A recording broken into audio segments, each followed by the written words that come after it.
छूटा जीतो कैला रंगदारी रे घर चढ़ के मारबो बरियारी रे छूटा जीतो कैला रंगदारी रे घर चढ़ के मारबो बरियारी रे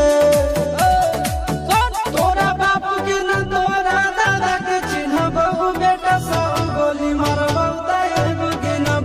तोरा बाप के न तोरा दादा के चिन्हबो बेटा सब गोली मारबो ताएबो के न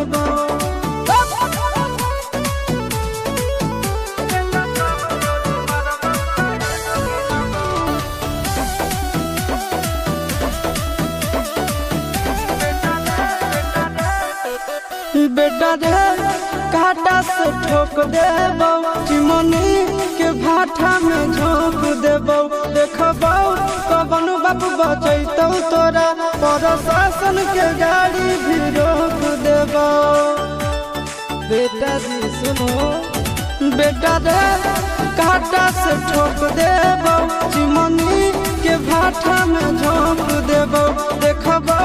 कवन बाप बचैतौ तोरा प्रशासन के गाड़ी भी रोक देबो तोरा जैसन के हम खड़े खड़े किनबो बेटा सब गोली मारबो ताएगो गिनबो तोरा बाप के तोरा दादा के चिन्हबो बेटा सब गोली मारबो ताएगो गिनबो